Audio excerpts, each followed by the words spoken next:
January 26 now. And 10 o'clock na ako nagising. And tayo magkakape. Having coffee.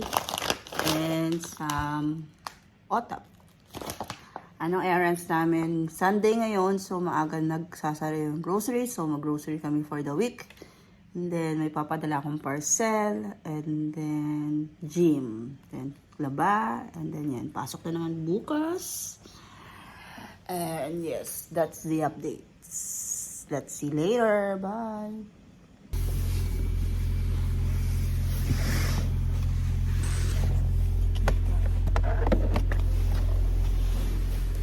Ay, vlogging is life.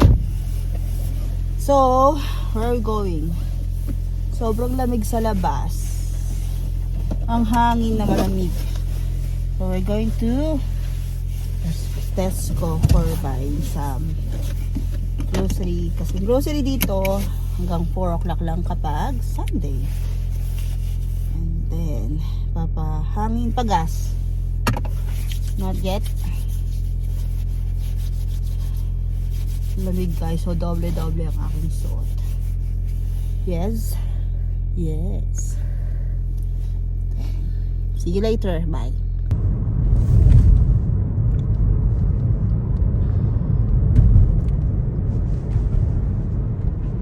Gusto ko dyan tumira. Lapit sa hospital yan.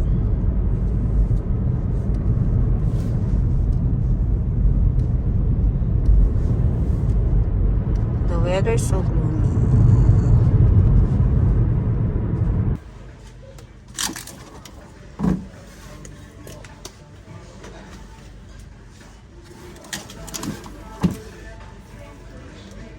Ilan? Apat? Gusto ba?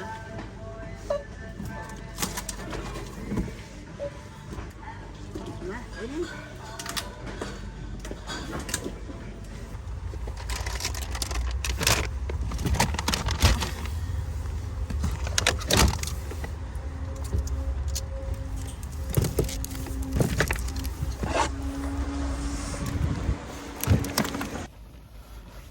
Guys, umuulan. At basa kami. Here you go. Di pa namin napapadali yung parcel. Kasi pinapabalik pa kami. Kasi yung tao daw hindi niya alam kung paano. So, papasok daw yung tao ng mga 12 o'clock. So, nag-grocery muna kami. Umuulan pa tayo papahangin. Next time na lang kasi lakas ng ulan. Ganyan yan. Lamig na nga, uulan pa. So, punta ng Tesco. Bumili kami ng maraming tubig. Then, pupunta naman ako sa isang grocery na mas mura, din. Mas budget friendly. Siyempre, doon tayo sa budget friendly, guys. Dito, doon kami bibili ng meat, vegetables, para sa week natin. Kasi, 5 days maglalagahin na naman kami. Anyway, ako 3 days lang. Ito. Hindi ko alam kung ano siya. So, let's see you guys. Naka-record na. Yes. Pabalik na kami and then mag-haul muna tayo. So, dalawang grocery store yung pinuntahan namin. Halo-halong haul na. Okay? So, kailangan tissues. Ito is sandwich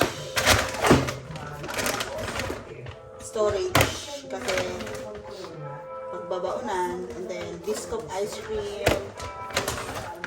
oyster sauce, pang hand wash, and brown rice, and then ito, fries, kasi meron ako nabiling cheese powder from lagyan na natin. And then, yung asawa ko ng pen. And then, permanent marker. That's it. Lagyan na natin yung ice cream.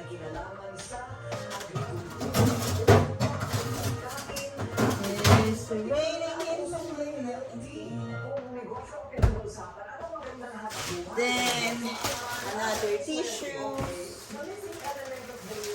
ng ferry, garbage bag, and then sponge. Diyan mo na yan. Nalagay ko dito sa ilalim. Sponge and garbage.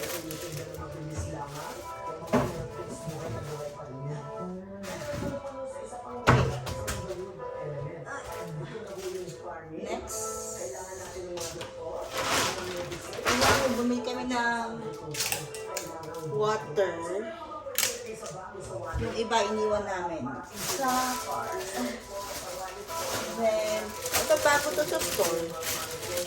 Hot paprika. So, masarap gawa ng pangsinigang, paksiw, or pwede na siguro itong ano, dynamite, spinach, sort of vegetable, carrots, aubergine, and bell pepper.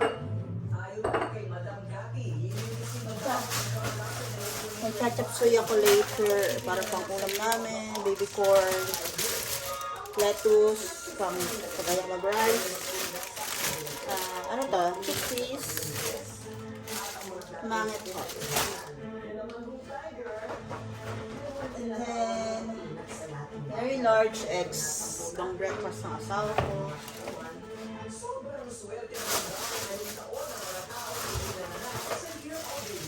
Broccolis, and ano na yung isa? Cauliflower, tomatoes, garlic, and then ito, sibuyas, and dalawang meat lang, walang fish talaga dito, pork belly and pork meat. Ito siya dito.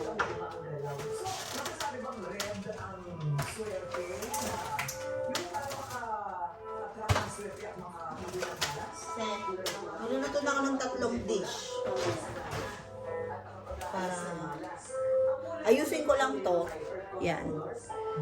And kakain na ako. Sige, later. Bye. Inaalam pa ng PFP ang sanhi ng sunog. Iniimbestigahan din ng pulisya kung saan galing ang mga pundo at kung may illegal na aktibidad sa compound. Anong oras na? Aabot sa 4 na milyong piso ang halaga ng pinsala. Kain match. That's it. So same thing. May pansit pa rin. May konting rice. Lubos ko na yung rice sa rice cooker. Then, the Popeyes. Hindi na kami nagluto kasi ang daming ginawa. And then, Mang Tomas. And then, yung garlic. Kain. Gutom na ako. Nagdulot na ito ng oil spill ngayong araw. Tumagas ang langis mula sa isang nasunog na bodega patungo sa San Isidro River at nagbabantang makapinsala sa Laguna de Bay. Balak ko, magluto ng 3 putahe. Naku po, anong aksyon ng lokal na pamahalaan dyan para mapigilang makarating sa Laguna de Bay? Sapay ng pansit Nakadeploy na ang mga tauhan ng local government unit kasama ang Philippine Coast Guard, gayon din ang Bantay Lawa ng San Pedro at nakikipag-ugnayan na din ang LGU sa Laguna Lake Development Authority o LLDA para mapigilan o pag-aralan ang mga gagawing hakbang. Hindi pa rin namin napapatay yung parcel.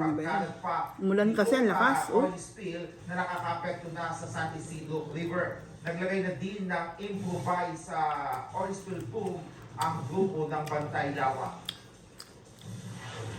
Masangsang na amoy ang nararamham at iniinda ng mga residente ng Barangay San Roque sa San Pedro City. Wala magandang balita. Kalapit nilang San Isidro River, balot na ng mga... So, hi guys. Nagluluto ako ngayon. It's already 7 o'clock. And have some avocado shake. Gawa ng asawa ko. Ito ang pork chop. Chop suey. Meron akong quail eggs. And then, baon ko. So, yeah. Let's see.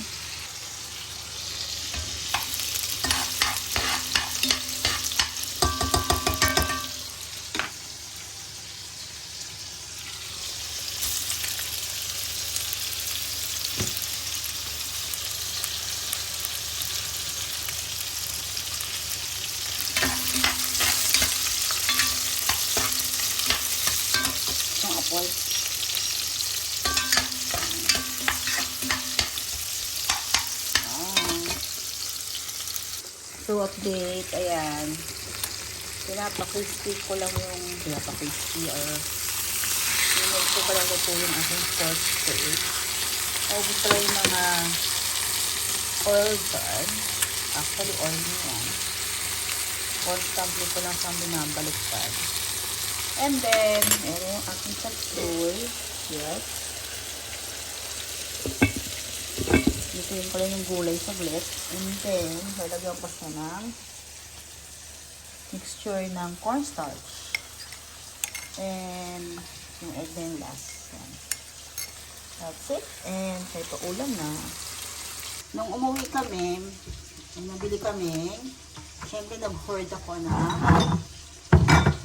kami ng magic sarap. So, ito na yung lalagay ko sa chop suey para pampalasa. Magic sarap. And then, gamit kami ng marami. Sinigang. Sinigang sa gabi.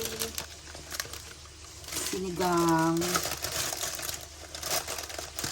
masitas. Caldereta.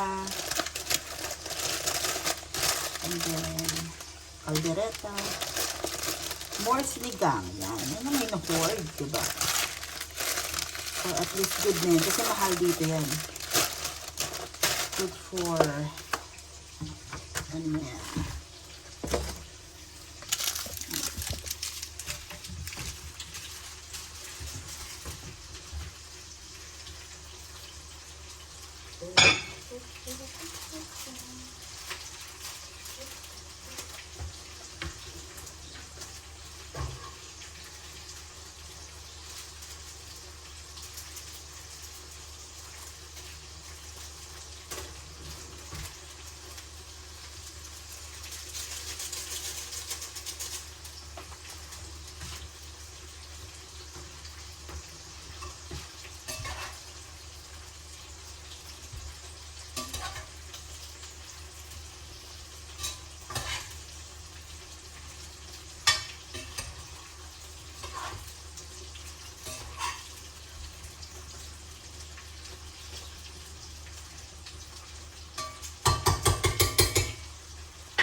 Yan ang aking chop suey. Yes. For good. And then, yan yung aking pork steak. Yes. 2 ulam. Then, magluluto naman ako ng pambaon ko. So, yan lang yung aking baon. Mabilis lang. Ano siya? Kale, mushroom, tomatoes, saute ko lang siya. Baon ko na yan for at least 2 days siguro.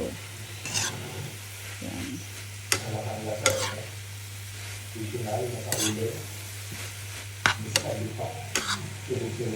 Tapos papartneran ko na lang yan ng tuna. May tuna pa ako dyan.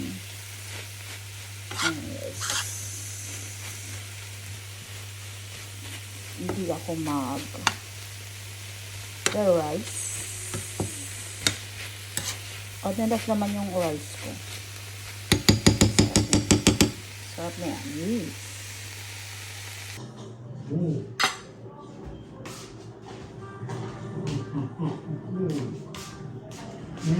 Kain, Mash. Kumain na yung asawa ko. Manchi, ikaw. Ay, important talaga niya ako. So, pineapple juice. Ang dami pala niyang biniling greens. Kaya ko lang lutuin asparagus. Saka, broccoli with stems. Niluto ko lang yan ng olive oil, butter, and then garlic. Then, nilagyan ko ng sesame oil. Di ako mag-rice, and then titikman ko itong aking pork chop. Sarap yung chop suey, Munch. Yes. Yes, broccoli ng tayo ng broccoli. Sige lang, Match. You open the tally. He's watching. Let's see. Hindi delicate na nalutong eh. Yung violet, yung pag kinagat mo, wow! Yan o. Ay, ganyan. Ay, grabe, kinain yan ah. And, di ako makapaniwala na sasabihin ko, are, ang best part sa lechon belly na, yung laman, Hap na. napakalasa. Kain. At napakalambot. Kasi, kita naman natin yung ginagawa kanina, di ba? Hindi yung belly lang, tapos i-roll yung binuklat pa. Kaya, every kagat mo, may lasang may lasa. Hindi na kailangan ng sausawan, pero sige, tikman natin ng may sausawan. Kala ko ba nacho bena nila? So, itong lechon belly nila. Siyempre, for a special occasion, pang Noche Buena namin na rin. Pero, kahit hindi special occasion, kasi mas mura siya sa normal na lechon eh. Pwede rin. Kahit weekend lang siyang family mo, makauwi na sa bahay. Para mas masarap yan, no? Kita-kit sa Noche Kasi Buena. sa lechon. Habang naghihintay tayo ng oras para sa Noche Buena, bigyan muna tayo with box bago-bago sa salita by Chef Nigel. Uy, what is this? Parang ano? Lag, cake lag. Oh, a box of Croissant. croissants. Nice. Those looks good. Yan, may panghimagas na. Yan, bago-bago din yung salita. Try natin. Looks good. Smells good. First bite. Take Lloyd.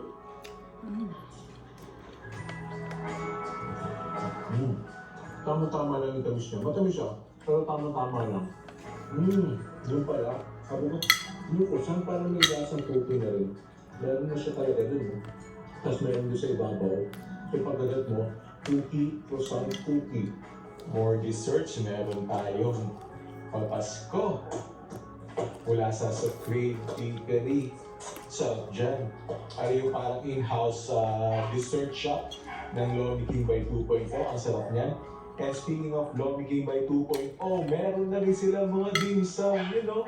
Kala mo, puro lumi lang meron. And kita nyo naman quality ng itsura. At tingnan nyo naman na rin Christmas tree. Wow! Ano yung mga cream puffs? Ano na pagkakaano? Galing nga rin sa Pet Oven. Yung sikat na dessert shop yun yung sa salita. So, yan guys. Nakapag-prepare na ako ng aking 3 araw na baon. Yes. Broccoli. Yan. Yung kinain ko, binaon ko na lang din. Tapos, may chicken. Ito yung babaunin ko bukas. Yung chicken. And then, ito yung sa second day. Siguro sa third day. And yung meat ko dyan, kuha na lang ako ng tuna. May tuna ako dito eh. Somewhere dyan. Basta, kuha na lang ang tuna dyan. And then, yan. Yes, guys. Meal prep. And, yep.